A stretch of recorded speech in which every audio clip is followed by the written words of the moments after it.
இது விஜே சரட்டை வலையொலியில் வருகின்ற முதல் காணொளி. இன்றைக்கி அக்டோபர் 2. இன்னையிலேருந்து கதை சொல்லலாம் அப்படின்னு பிளான் பண்ணியிருந்தேன். கதை சொல்கிறதுக்கு முன்னாடி ஒரு முன்னுரை சொல்லலாம் அப்படின்னு தோணுச்சு. முன்னுரையில் என்ன சொல்லலாம் அப்படின்னு யோசிக்கும்போது முன்னுரையில் தமிழை பற்றி சொல்லலாம் அப்படின்னு தோணுச்சு. தமிழ் எல்லாத்துக்கும் தெரிஞ்ச தமிழ் கூகுளில் போய் சர்ச் பண்ணால் கூட வருது. தமிழ்னா ஒரு 2000-2500 வருஷத்துக்கு முன்னாடி பழமையானது. அப்போ தோன்றிய மொழி. தமிழ் மொழி ஒரு செம்மொழி. இது பரவலான நாடுகளில் பேசப்படுது.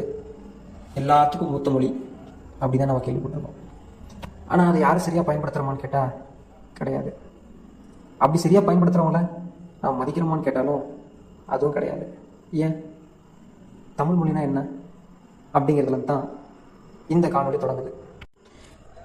இந்த தமிழ் காணொலியில் தமிழை பற்றி பெருமையாக மட்டும்தான் சொல்ல போகிறேனே தவிர மற்ற மொழிகளை எங்கேயும் இழிவுபடுத்துகிற நோக்கம் எனக்கு இல்லை. தமிழ் மொழி தலை சிறந்த மொழி அப்படிங்கிறது தெரிஞ்ச நமக்கு அதை பயன்படுத்தவும் நமக்கு தெரியல, பயன்பாட்டுக்கு கொண்டு வரவும் தெரியல. ஏன்? தமிழரின் வாழ்வியலை நம்ம சரியாக பயன்படுத்துகிறதும் கிடையாது. அப்படி என்ன தமிழரின் வாழ்வியல் புதுசா பெருசா? ஆமாம், நம்மக்கிட்ட இருக்கிற தமிழ் மொழியின் கலாச்சாரமே வித்தியாசமானது. எல்லா மக்களிடம் ஒப்பிட்டு பார்க்கும்போது தமிழின் கலாச்சாரம் மட்டும் வித்தியாசமாக இருந்துச்சு. தமிழ் இலக்கியங்களாக இருக்கட்டும், சங்க நூல்களில் வரதாக இருக்கட்டும், சங்க நூல்களில் காட்சிப்படுத்தின வரைக்கும் ஒவ்வொரு விஷயமே வித்தியாசமானது. மற்ற நூல்களில் இருக்கிறத விட நம்ம தமிழ் நூல்களில் இருக்கிறது ரொம்ப மிகைப்படுத்தி சொல்லியிருப்பாங்க. திருக்குறளாகட்டும், அகநானூறு, புறநானூறு, கலித்தொகை, ஐங்குறுநூறு, தமிழ் சிற்றிலக்கியங்கள் எல்லாமே ஒவ்வொரு விதமான காட்சியை ஒரு சின்ன கதையை பாடல்களாக மாற்றி அதை அந்த கால தமிழர்களுக்கு மட்டும் புரிஞ்சா போதாது, பின்னாடி வர சந்ததியினர்களும் அதே மாதிரி புரிஞ்சு நடந்துக்கணும் அப்படிங்கிற நோக்கத்தில் இருக்கிறத நான் பார்க்குறேன். இதில் ஒவ்வொரு விஷயமுமே மனிதனோட வாழ்க்கையும், அப்போ வாழ்ந்த மனிதனோட வாழ்க்கையும், இப்போ வாழ்கிற மனிதனோட வாழ்க்கையும் ஒப்பிட்டு பார்க்கும்போது நம்ம எங்கேயோ தாண்டி வந்துட்டோம் அப்படின்னு தோணுது எனக்கு.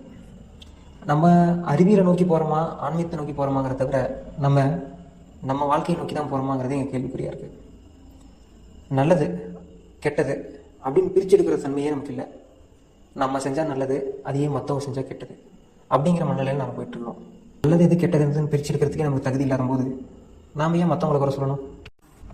நம்ம வாழ்க்கையில் நல்லது எது கெட்டது எதுன்னு பிரித்து எடுக்கிறது ரொம்ப ஈஸியானது.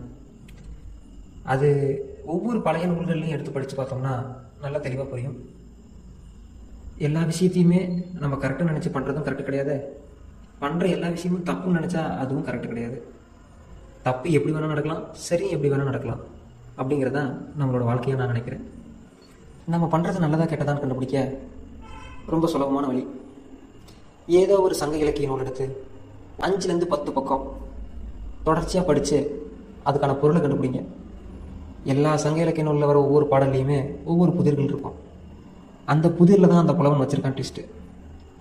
அப்படி யார் மேலே தப்பு யார் மேலே சரி, எது தப்பு எது கரெக்டு, எவ்வளோ செஞ்சால் கரெக்டு எவ்வளோ செஞ்சால் தப்பு அப்படிங்கிற வரைக்கும் எல்லா சங்க இலக்கிய நூல்களையுமே பேசப்பட்டிருக்கு. நம்ம பண்ணுற ஒரே தப்பு அந்த மாதிரி சங்க இலக்கிய நூல்களை படிக்காது தான். ஒவ்வொரு சங்க இலக்கிய நூல்களையுமே ஒவ்வொரு சின்ன சின்ன கதைகளை உள்ளடக்கியதாக இருக்கும். அது ஒவ்வொன்றுமே மனிதனோட வாழ்வியலை அப்படியே சொல்லியிருப்பாங்க. நாம் பண்ணுறது கரெக்டாக தப்பா அப்படிங்கிறத நம்மளே ப்ரெடிக்ட் பண்ண முடியாத போது மற்றவங்க மேலே ஏன் நம்ம குறை சொல்கிறோம்? மற்றவங்கன்னா யார் அப்படிங்கிற கேள்வியிலேருந்து அவங்க பண்ணுறது சரியா தப்பா இல்லை நம்ம பண்ணுறது சரியா தப்பா, பிரச்சனை யார் மேலே, பிரச்சனைக்கான தீர்வு என்ன, பிரச்சனையை எப்படி சமாளிக்கலாம், பிரச்சனையை எப்படி எதிர்கொள்ளலாம், பிரச்சனைனா என்ன அப்படிங்கிற வரைக்கும் இதுக்கெல்லாம் விடையை கண்டுபிடிக்கிறது தான் இந்த மனித வாழ்க்கையை நினச்சிட்டு இருந்தேன். ஆனால் கதையே அங்கே தான் ஸ்டார்ட் ஆகுது. அது இல்லைடா மனித வாழ்க்கை, அதை அப்ளை பண்ணி அதிலேருந்து ஒரு சக்ஸஸ் எடுக்கிறது தான் மனித வாழ்க்கையே அப்படிங்கிறது கொஞ்சம் கொஞ்சமாக புரிய வந்துச்சு. அதோட ஆரம்ப கட்டமாக தான் இந்த கதை சொல்ல போகிறேங்கிறத ஆரம்பிக்கிறேன். இந்த காணொலியை தொடர்ந்து என் கதைகள் வரும். கதை புரியும், கேட்டு பாருங்கள். கதை சொல்லும் நான் விஜய் ஆனந்த். இது உங்கள் விஜே சரட்டை.